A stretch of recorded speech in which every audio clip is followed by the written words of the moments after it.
నిర్ణయాలు తీసుకునే క్షణాన మనం సాధారణంగా ఇంకొకరి సలహా, సూచన, బుద్ధి లేదా సానుభూతి మీద ఆధారపడుతూ ఉంటాం. అలాగే మన భవిష్యత్ జీవితం మనం ఈరోజు తీసుకునే నిర్ణయంపై ఆధారపడి ఉంటుంది.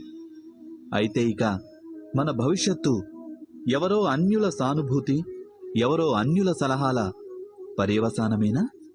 అలాగే మానవ జీవితం ఎవరో అన్యుల బుద్ధి యొక్క పరిణామమేనా? ఈ విషయం మనం ఎప్పుడైనా ఆలోచించామా? ఇది మనందరికీ తెలిసిందే కదా. ఒకే పరిస్థితిలో వేరువేరు వ్యక్తులు వేర్వేరుగా ఆలోచిస్తుంటారు. దేవాలయంలో నిలబడ్డ భక్తుడు దానం చెయ్యాలనుకుంటాడు. కానీ ఒక దొంగ అవకాశం దొరికితే దేవుడి నగలు దొంగిలించాలి అనుకుంటాడు. మనసులో ధర్మమున్నవారు ధర్మబద్ధమైన సలహా ఇస్తారు. ఇక మనసులో అధర్మం ఉన్నవారు అధర్మ మార్గం చూపిస్తారు. ధర్మబద్ధమైన సలహా స్వీకరించినప్పుడే మనిషికి సుఖశాంతులు లభిస్తాయి. కానీ ధర్మబద్ధమైన సలహాలు స్వీకరించి ఆచరించాలంటే ఏ వ్యక్తికైనా మనసులో ధర్మం ఉండాలి.